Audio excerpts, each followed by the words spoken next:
Hi, folks. Welcome to Inside the Leader's Mind, where what's in the way becomes the way. I'm your host, David Suson, and I am so excited to have my guest join me today.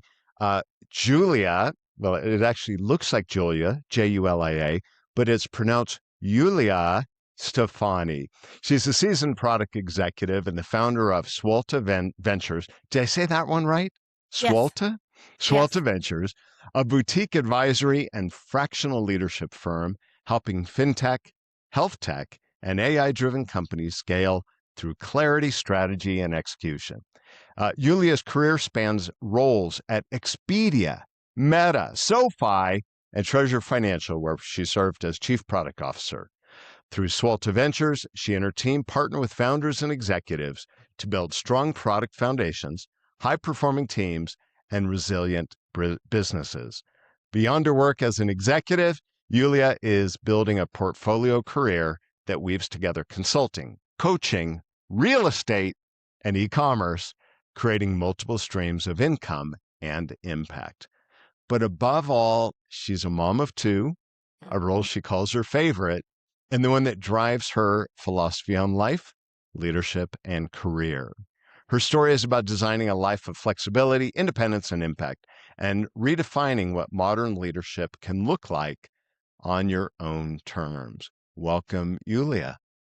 Thank you. Thank you for having me, David. Thank you for pronouncing my name the right way and for the very kind introduction. I'm very excited for this conversation we're going to have.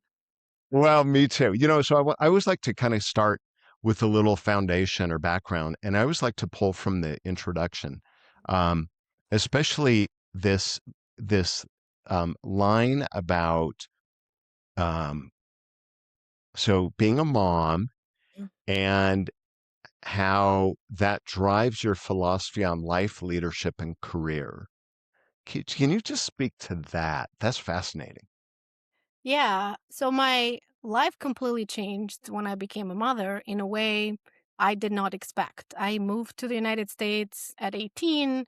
I'm still am very driven, but I left my family. I was very close to them for a career, for a better education. So I defined myself with my professional achievements. Brands meant a lot to me. Climbing the career ladder meant a lot to me, because that's what I left, what I cared the most about, which was my family. And when I became a mom, I didn't expect much of that to change. I was just going to have a baby, and it all changed. I also became a mom at the height of COVID. My son was born in March 2020, so I came out of the hospital with a newborn and the idea that the world might end as we know it. And all that helped me or forced me to redefine what success meant, what leadership meant, what is important, and where I should spend my time. I don't think I fully realized it for a while, for the first couple years, that that's what was happening. But then slowly I started just spending time in different places. My mind kept racing on, is this the right way I should be spending my time? The way I was talking to my son and how I was trying to motivate him as a toddler, all of that, like, that is the biggest leadership in my view. That is the biggest leadership job you're ever going to have. You have this creature that doesn't fully understand you, that is discovering their own capabilities, and your job is to lead them to the right thing for them based on what you understand. But it's a much harder customer than a grown up that has full logic, right? So it taught me about how to speak your customers, like your just how to speak their language. It taught me about using different strategies to be able to achieve the goal that you have, and maybe taking a step backwards so you can go two steps forward. And I noticed finding myself using some of this very obviously very different way of speaking to a grown up versus a child, but it made me more open to accepting different personalities. How I motivated people and how I thought about motivating people started to completely change. At my core, I'm a type A personality. Always have been very driven. I've never needed someone to like manage me. And I always thought everybody was the same way. You have a goal and you go after it. And this transformation, becoming a mom, made it very clear to me that we are all very different. And especially as you step into more leadership type of roles, and it also aligned with me taking on more actual HR responsibilities as an HR leader outside of being an IC leader before. So the job of motivating someone else, the job of like scaling yourself through others became also my primary work more. But that has like completely changed the way I look at motivating people and aligning. Also, when I saw the change in me and how success was so different from what it was 2 years ago, it made me realize that that could happen to everybody, right? And only because you know something about someone in this moment, that doesn't mean that will be the case 6 months down the line. And you need to be, as a leader, you need to be open to create an environment where that information can surface safely, first of all, and also know enough to be able to guide people into what's right for them, what aligns for them in that moment in time. As I said, I never expected to change as drastically as I did as a mother. So I always bring that with me. Is what I know about this person now the same of what I knew even like 2 months ago? Because Yeah. That is life can change in absolutely a moment. that's fascinating. And so really what it says is everyone should have babies because then it opens your eyes. But what it really also tells me is, it's like the definition of wisdom. Wisdom is Mm, years of experience, and yes. there's probably a more elegant definition. But um, you can read books, but it's not the same as having lived through things. And Yeah. you can read books about leadership, you can read books about empathy, and read books about how to look at people differently, like you said. But oftentimes it's not until you live it and you experience it, and that's really what wisdom is. And um, is it possible in your mind? Let's say you have this philosophy now or a new belief about leadership. Do you think it's possible to teach it and actually create transformation so that others will get it? Or do you think they're going to have to go through some life event before it really clicks and they go, oh, now I really get it? Meaning you go from this logical, what you would be saying to them is logical, but Yeah. where they actually create the emotional connection. What's your thought? Yeah, it's a very good question. I think a lot is teachable in life. And I think there's parts of this that are definitely teachable. Otherwise, like we wouldn't have continuation of traits. But some parts of it, maybe the more emotional ones, or are you probably really fully understand them when you go through this experience. And it's deeply personal. Not everyone has become a mother, has gone through the same kind of transformation I did. For some, nothing changed.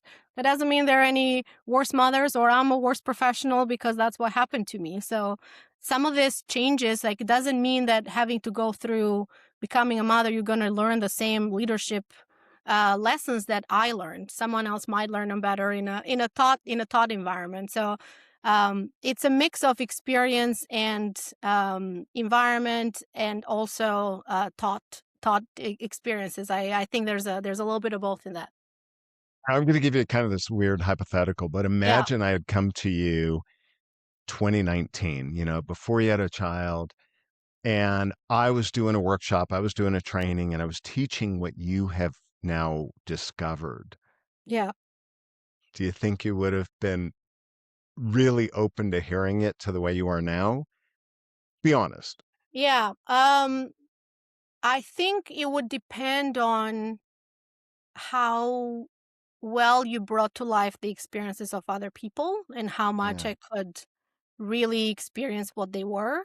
I mean, the short answer is no, right? Like I come at it's things from a tough. different space now, um, but with the right teaching methodology, then I think that I would have come close to that. A thing for me is I am a lot more open to internalizing things if I can understand, even if it's an emotional thing, it needs to make logical sense to me because I am a Yeah. very logical person. And I think this is for most people, but if I trust the person that is teaching me, I am a lot more open to hearing where they're coming from and then internalizing the experience that they're trying to share with me.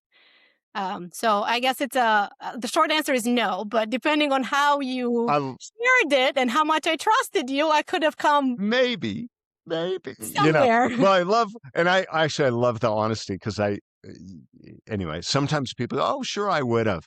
But the reality is change is really hard for humans. And, it's Yeah. hard to change a habit, whatever the habit is, whether it's, it doesn't matter. So I think it's tough. So I want to shift gears just a little bit, talk about Swalta.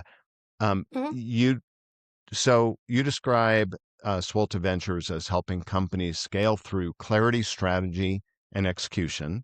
Hmm. So when a founder calls you, what is usually happening inside their business at that moment that causes them to want to reach out and work with you? Yeah. So Swolta is a relatively new company. We're like 3 or 4 months away from our first anniversary. So I Sweet. have a few data points. But if we do this call in a few years, I'll be able to give you more like high level things. But Nice.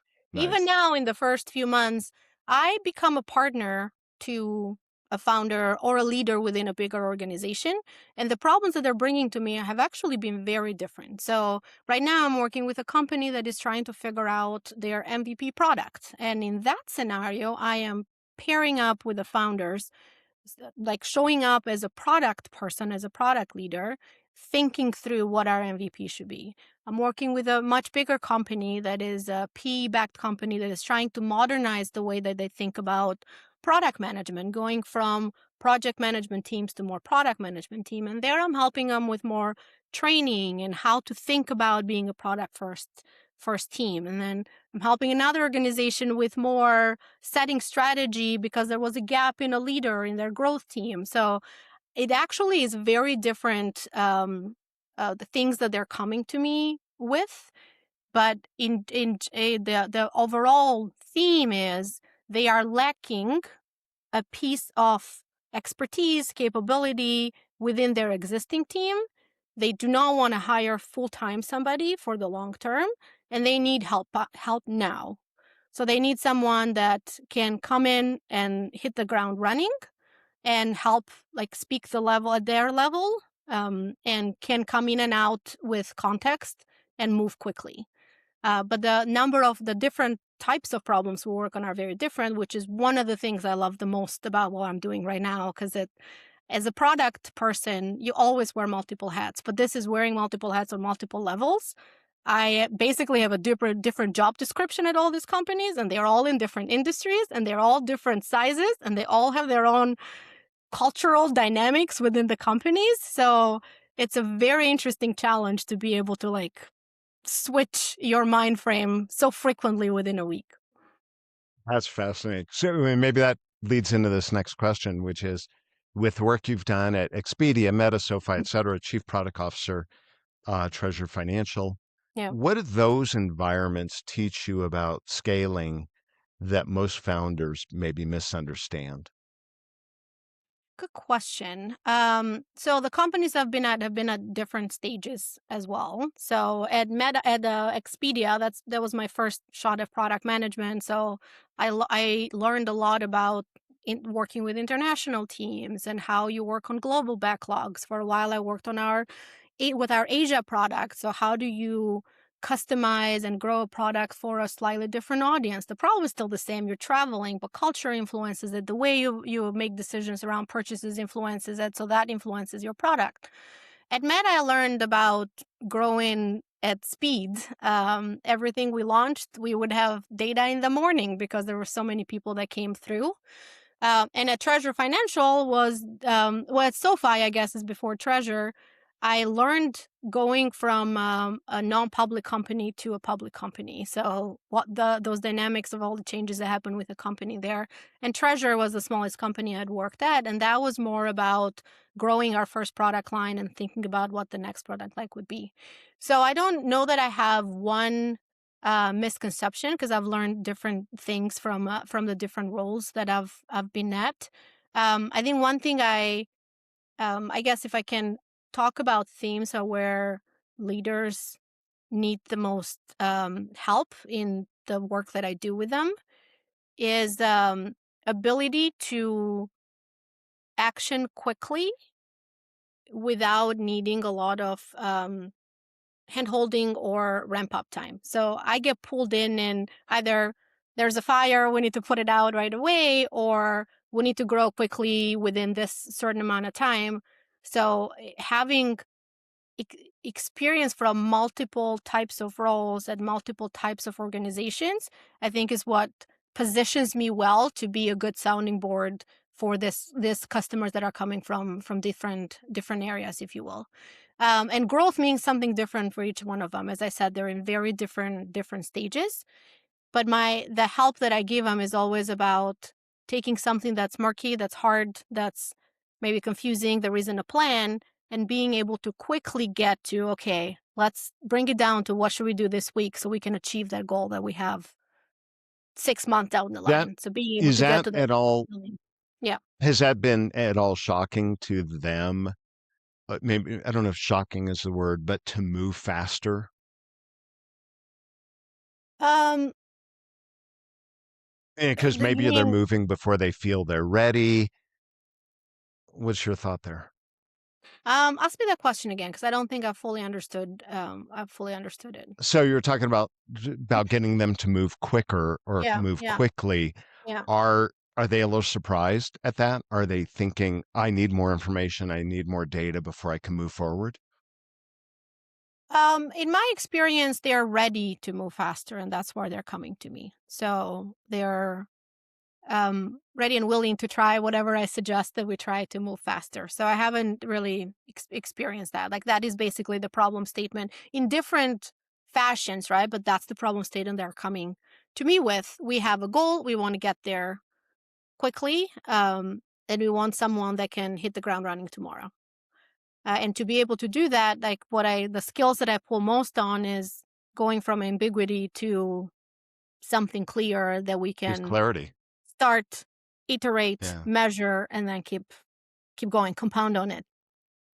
So as you come into an organization, you look to see how I'll use the term healthy their product and team is. What are some of the signals you might look at to see, hey, look, they're well positioned, ready to roll, or oh my gosh, we've got a mess here. We got to, and I know you wouldn't say that to the client, but what are some of the signals you look at to determine whether the product and team are healthy? Yeah. I guess the first thing I look at is how quickly they're moving and how much swirl, I guess, there is on decisions and how decisions get made within the organization. And sometimes that is the core issue, right? Maybe there's like organizational collaboration issues, and sometimes that's just the smell of maybe not having the right direction and having to work there. So I start by observing the team and then making like suggestions on which part of the puzzle we should go look at. And with some clients, I work more on strategy, and when some others, I work more on looking at the team structure and whether that still makes sense. And some others more on like the processes. Do we have the right process? Maybe there's communication that's breaking down because there isn't a venue where we can discuss all of this critical things that then spills into all of these other conversations that we're having about different things. So it all depends on the situation.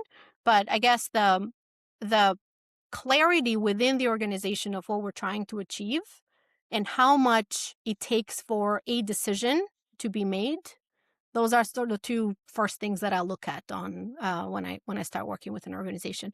Obviously, that's with like slightly bigger organizations. When I'm working on more of a founder team and we're trying to figure out um, the product that we're launching, that's more on like team dynamics within the co-founders. And it's the biggest question that we're asking day in day out is, do we understand the space well enough?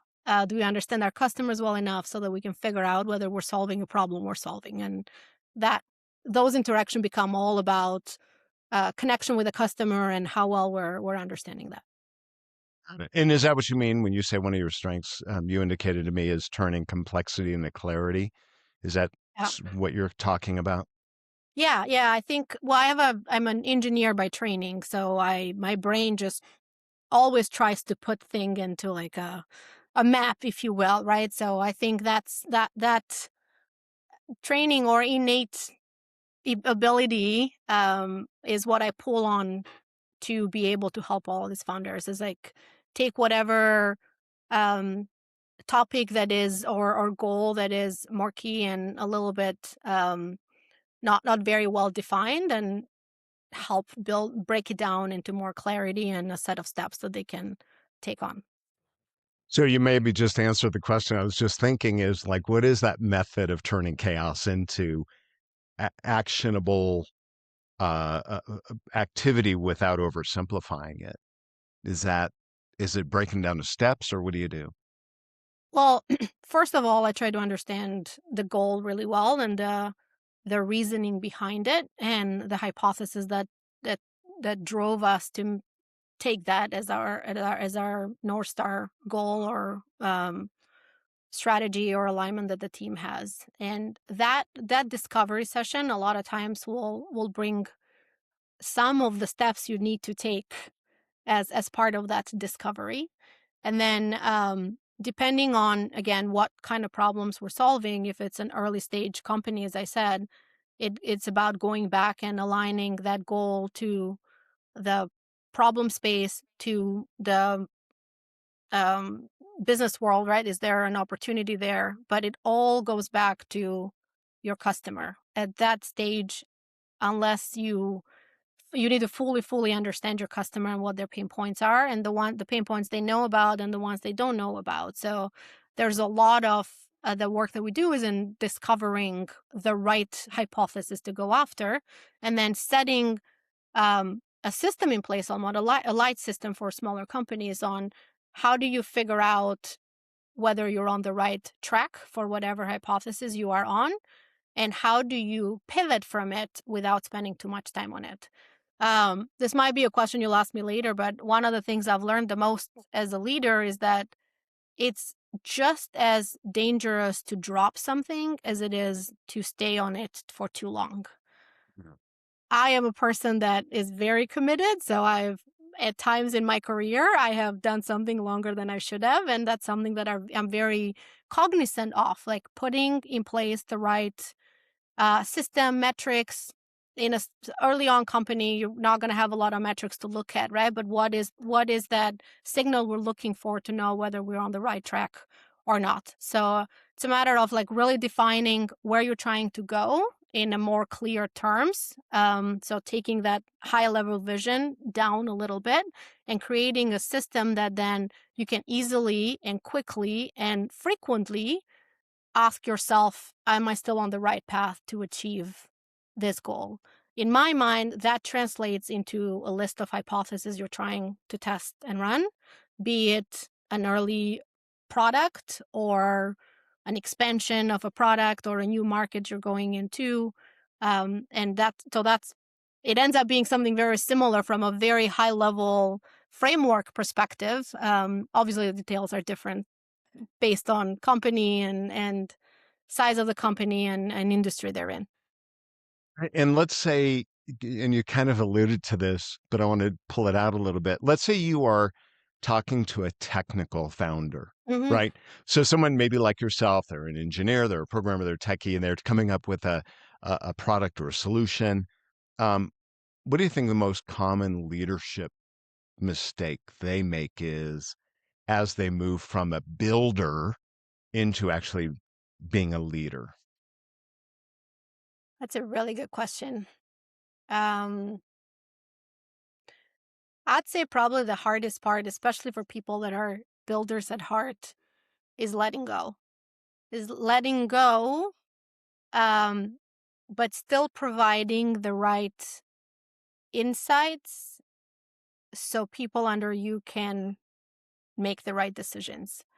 I think it's when you are in the nitty gritty and you're used to always being the builder, there is all of this context that you bring with you. And what I've noticed is that leaders that come from that background will either still say to involve to a level that makes them not be good at the other job they should be doing, or if they let go, they take that context with them that now is missing for the people that are trying to build underneath him. So there is a piece of the job that still stays there, at least for a while. And honestly, I think it's there with leaders. It always is there. Like underperforming teams, more often than not, to me, end up being not set up the right way by their leadership. So keeping this context, insights, or framework that you might have from like your experience before you let go, and continuing to set your team up for success. So that's like they either don't let go enough or let go a little bit too much, if you will. Yeah.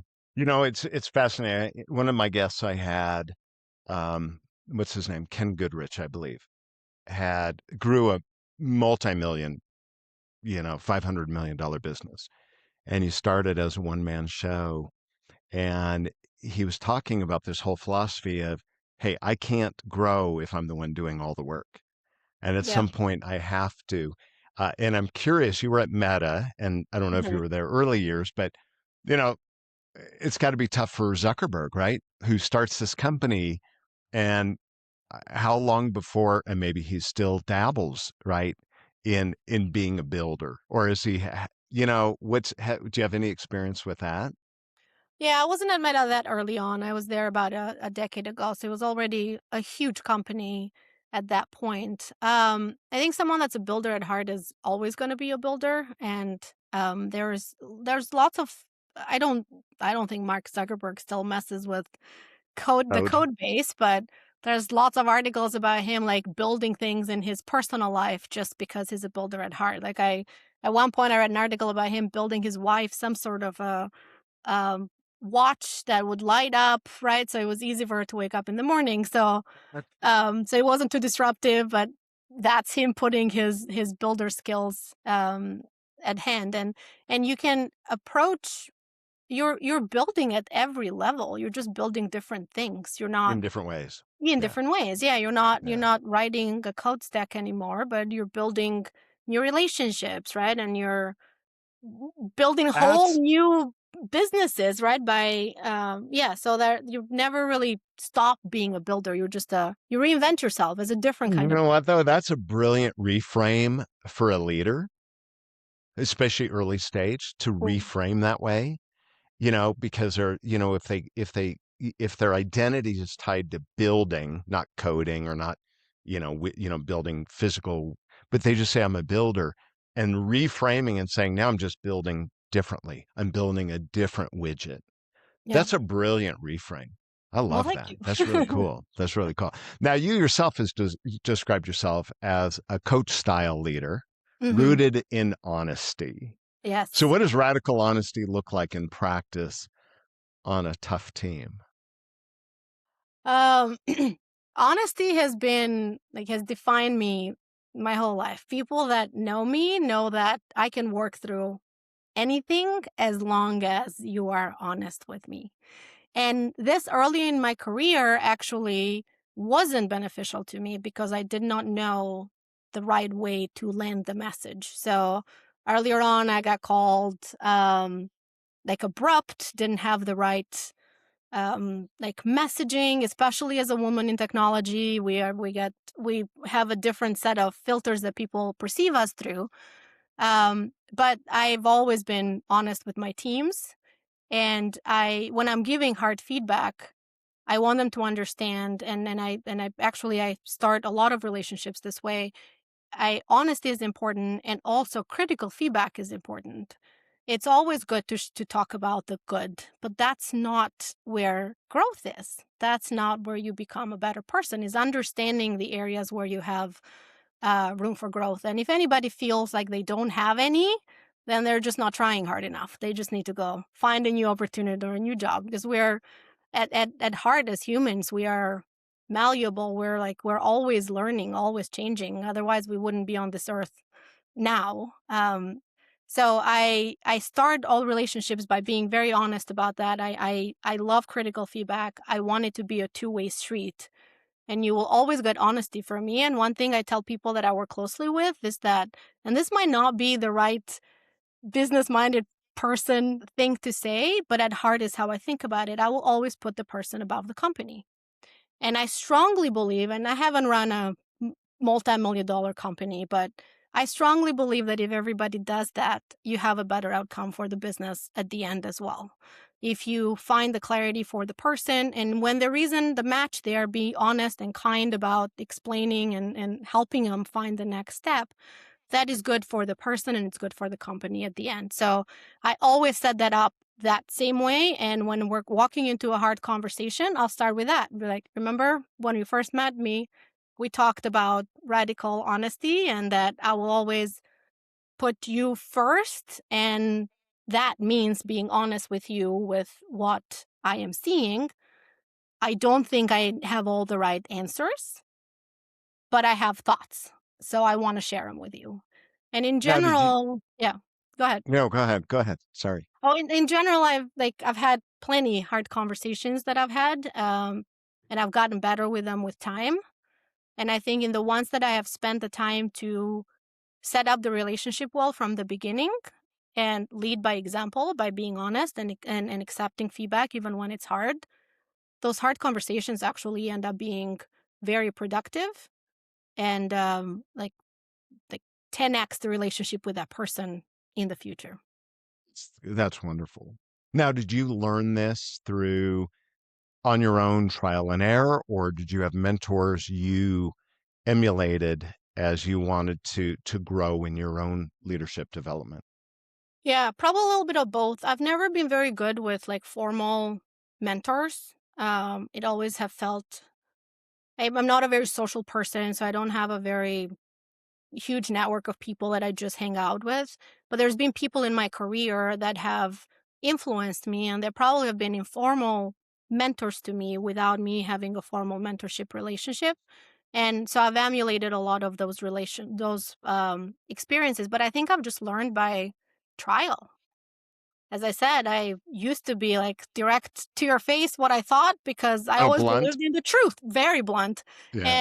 And I thought that if everybody was blunt, we were doing it because we strongly believed that was the right thing to do and it wasn't personal. But as I grew, I realized that it's impossible for something to not be personal when you're talking about somebody's actions if you do not frame it the right way. Oh. So a lot of it was just learning on this life job, like just being Yeah. alive. And some of that I To be learned more at work. effective. Yeah, and some of them I learned in personal relationships, right? On how you have a tough conversation. Doesn't have to be just a leader to an employee relationship. If anything, those with your peers sometimes can be a lot harder, right? Because you don't have this I'm your manager, you have to listen to me type of setup already. So yeah, I think a mix of both, but probably more just living through life. Love that though. But as an engineer, you're probably more of a refiner anyway. Always Yes. looking, how do I get better? How do I improve? Is that an accurate assessment? Always. And I am very much a learner at heart. That's how I Yeah. pick every project. That's how I've picked every job move. I always want an area where I have enough expertise to be able to hit the ground running and give value. But there's got to be an area that I know nothing about. Either it's a different industry or a different size of company or a leadership level when I didn't have a leadership responsibility or a brand new part of an industry that I haven't worked in because I thrive on learning and changing and improving, always improving. There's room for all of us to improve. Absolutely. You speaking of improvement, I think if my facts are right? At Treasure Financial, you helped turn around a team that wasn't functioning well. Is that Mhm. accurate? Yes. Mhm. Okay. What was really broken, and what was the first move that shifted the momentum? What was kind of the secret sauce for you? Yeah, I don't I don't know that I can tell you what the secret sauce is. I'll tell about that experience itself, but it comes down to alignment and honesty, I think. The team at the time was doing a lot, but they weren't moving as fast or achieving the goals that we needed. And I did a little bit of like kind of restructuring of the team and also paring down the priorities that we were going after. And also, I spent a little bit of time on the leaders within the team, understanding their weight within the organization and how they could influence everybody. I'd like to think that we had more open communication as I was working closer with a team, which allowed them to bring more ideas and thoughts to the foreground. And I like to think that I gave more ownership to the team and gave them the responsibility to make something a success and gave them the podium to achieve the success and showcase it. So yeah, that was kind of some of the changes that I made, and we were able to um, like launch a big new product on time, under time actually, quicker than we had initially thought, which was a big morale boost for the team at the time. It's huge, especially when they feel that they were a part of it, as opposed to I'm just doing it for you. I'm just doing it for the organization. And I think Yeah. that's huge. So kudos to you. Yeah, it was a great team Mm, though. I didn't like the team stayed intact. We just made some like little changes here and there. It's cool though. Now, you've talked about setting up the chessboard based Hmm. on what drives people. What motivates people that leaders often misread? Good question. Um, so motivations, I think, kind of tied to personalities and life journey and when people are in life and what's important to them. But at the core of it, people want to feel valued, heard, understood. So as long as you're doing that, you can help them, like you can help set the chessboard up for them. I think it sounds very easy when I say it, just understand what they want. And in practice, it's obvious that it isn't, right? Otherwise, there wouldn't Everyone would be do as it, many right? peeps around, as many layoffs, honestly, as we have in the last few years. So it's easier, maybe easier said than done. But I think people or leaders at times, actually, I think this is one of your quotes, but they put themselves in somebody else's shoes, and that's not what you should be doing. You should be able to live, put their Them. shoes in their Yeah, shoes. be that. So the quote I use in my keynote is most people think empathy is putting yourself in someone else's shoes, Yeah, but true empathy is being them in their in their shoes. shoes. Yeah, there you Yeah, go. and that really means seeing the world through their lens of their Exactly. life, right? So the single parent, the one that has, the car broke down, the one that has a sick child, the one that's ill, or their parents are aging, or the one that is, they're not the A personality. They're not driven like you. And the problem is oftentimes we're like, well, why aren't they? Why aren't they more motivated? I'm like, because for some people, it is literally just a job. Yeah, It is not like if they had these aspirations, they would be in the leadership role. They would be the director, the VP, the CEO. yeah. But they're just doing a job to do a job. They have a life, and this is not everything. And I And think there's nothing wrong with that, right? Life would be very boring no, if everybody wanted to be a leader in the room.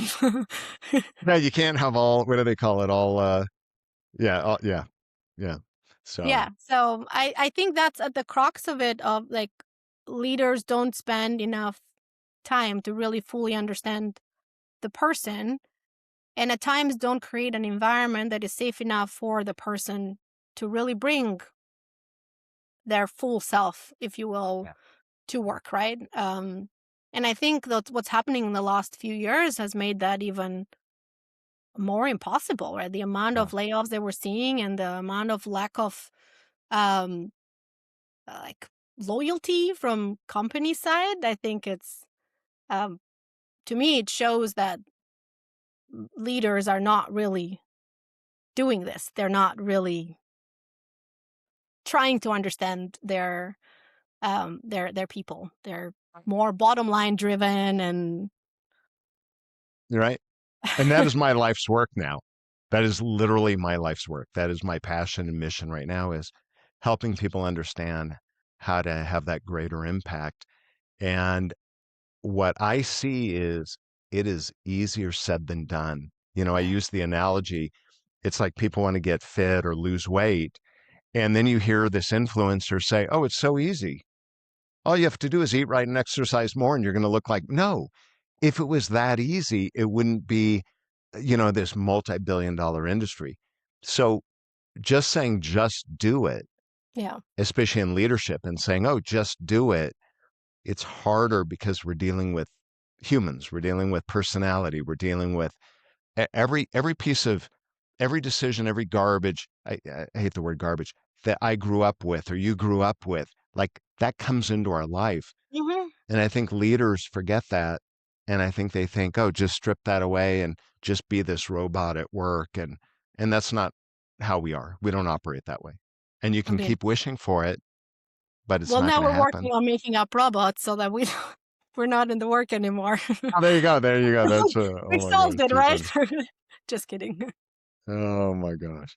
Um, for leaders who are listening who feel stuck in complexity right now, Hmm. what's I want to be able to give kind of a nugget. What is one practical step that they could take this week to create some clarity, maybe?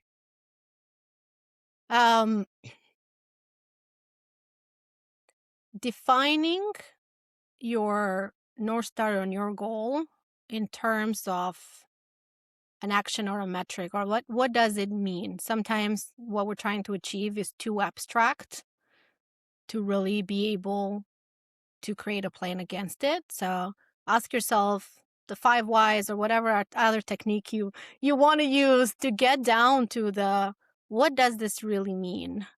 What exactly are you changing, and what's important for your business in the next, and the time frame changes, right? For early on company, it's literally in the next week, right? Because that's how quickly you need to move. For a bigger company, the timeline is a bit longer. But I would start there at really defining to an actionable outcome, and it might be a metric or not, what your goal really is, because then you can decide the next steps against that. And if you make it clear enough and simple enough, you can build a feedback loop to then look back in a week or two and see if it worked. And if it didn't, then you can go and diagnose where the problem was. It because you didn't narrow it down well enough? Was the hypothesis that you thought was going to move it wrong? And if it was, why was it wrong? How do you change it the next time? So now you have all of these levers you can move, and you have a measure of success that you can keep compounding on. It's based on like agile methodologies, I think, at the end of the day, right? Like take something big and just break it down and just start.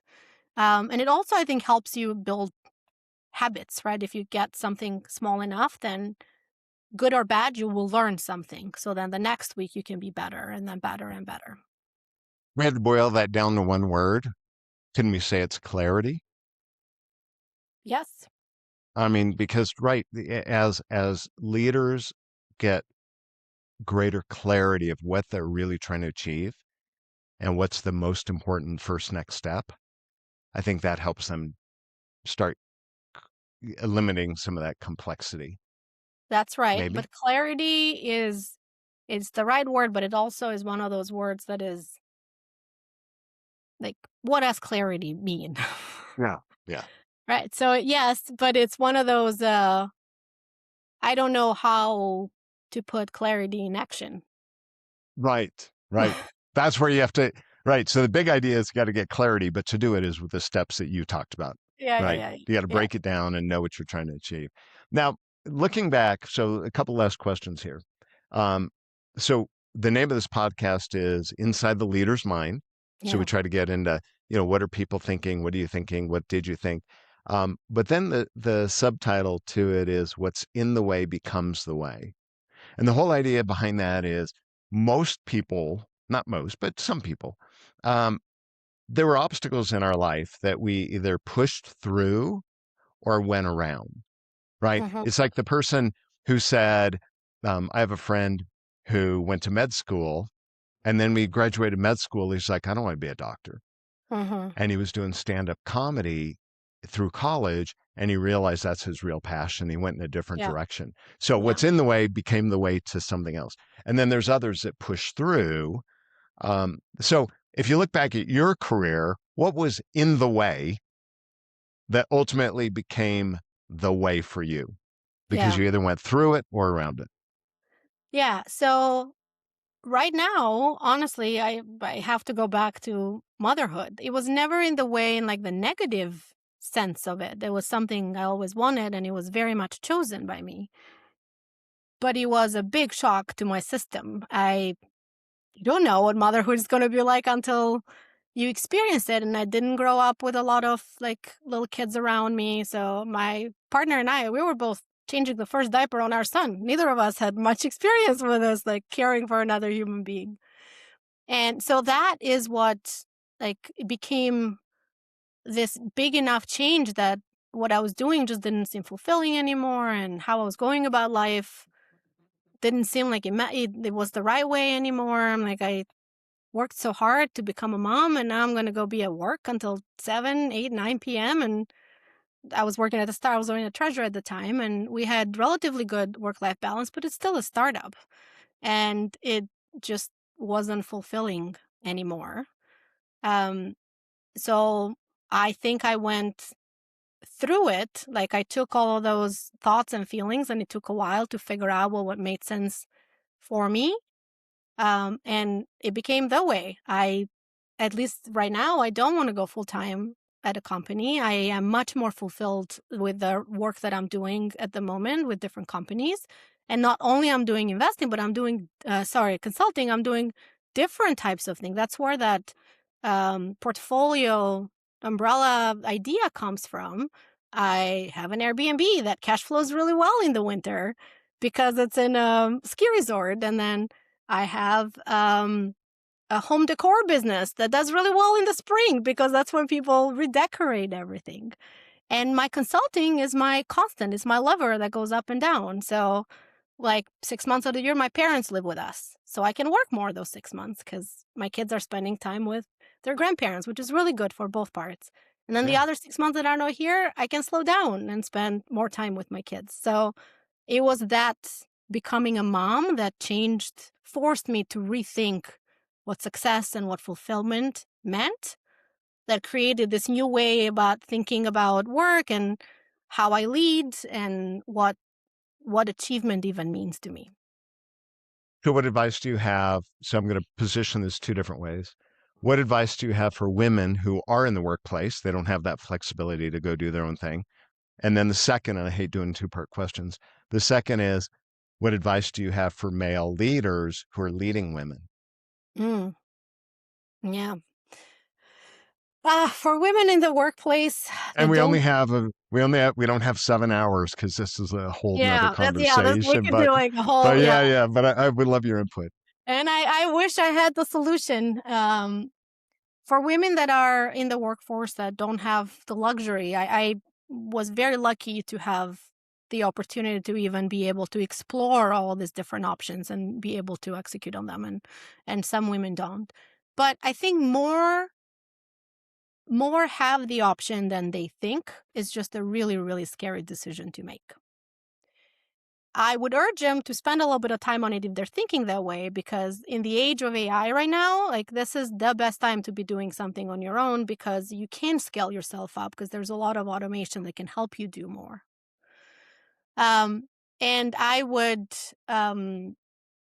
urge them to put themselves first and have the right conversation with leadership around them. Because what I've learned is that nobody will look out for you if you don't look out for yourself first. You got to find the right way to land the message. You don't want to sound like you're complaining, which unfortunately we get tagged with that a lot. But nobody will think about you the way, and they probably don't fully understand. Going back to all the other things we talked about, either didn't take the time or life is complicated. It's hard for another person to really fully understand where you're coming from. So you have to True be empathy. Yeah. your advocate to help people Yeah. understand you. But for especially the people that are in the tech world or the kind of work that I did, all the layoffs, I think, are in a way opening up the door for people to rethink what success maybe could look like for them. So I think there's actually an opportunity in disguise here, but it's not an easy decision to make. So going back to and this one is I want to make this suggestion, but it sounds counterintuitive because if you are going through motherhood, time is the one thing you don't have. But if you do have the time, then thinking about what are little tests you can run to first of all figure out, would you like this other way of working? And also, is there a market there for you and your skills, right? Like, so I started with just asking before I made any moves, but asking my network to see if they knew anyone that would need someone with my background for part-time type of work. And until I had enough conviction is when I actually pulled the plug completely on like going full-time. Which also says you start building your network if you haven't been doing that. Yeah, as Really well. critical. Yeah, And absolutely. then So advice, it took me a while. And then advice for leaders, male leaders with male female leaders. employees. Yeah. I mean, either, to be honest. Which is sad to say, but I have had more support, and all those mentors that I was talking about have been males more often than females in my career. Hmm. And part of that is probably because tech, just if you look at the numbers, chances of you being led by a male is they're higher.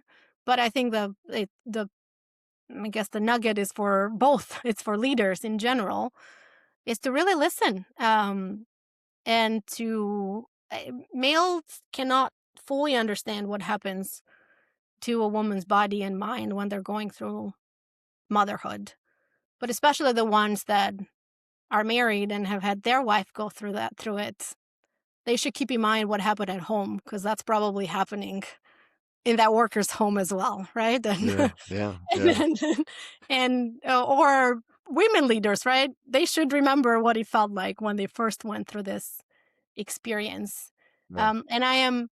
I think mothers are the most productive workers you will ever have.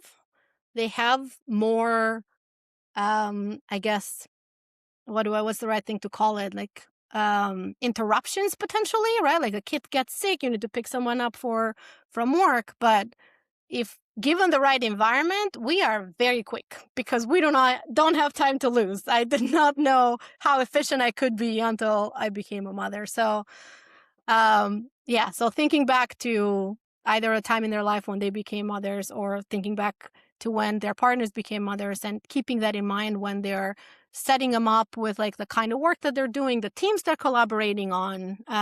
Maybe working really early or really late is good for them because now they can be with their kids at 3 p.m. Like taking those more unique ways of setting up someone for success. That's I guess what I would tell them to spend some time on. It probably goes back to empathy anyway. Yeah. So, Yeah. all right, last question. What is a question you wish people would ask you, but they don't know to ask? Yeah. So I get how do you scale companies? How do you get teams? Like what we talked about. I don't as frequently get the question of how do I scale myself, No. and how, how throughout my career, like how have I been able to move from industries to roles and be able to be successful in very different environments. And the short answer would be, Be open to reinventing yourself. Every environment is a brand new canvas. Bring your learnings, bring your opinions, hold them very loosely, and start with a beginner's mindset and figure out what the you in this environment needs to be, because it's probably slightly different than who you needed to be in your last opportunity. you got to be fearless and not afraid to learn. Yep. Well said. Yeah. Yeah. Well, Yulia, you have been such a joy to have as a guest today. Thank you so much for being with me. Thank you for the time and for the very inquisitive questions. I love the conversation. Hopefully my nuggets will be helpful to somebody. Oh, I'm sure they will. Well, folks, that is our time. That is our time. Thank you so much for being with me today. I'm David Suson, and this is Inside the Leader's Mind, and we'll see you next time. Thanks again. Bye, Thank you. Yulia.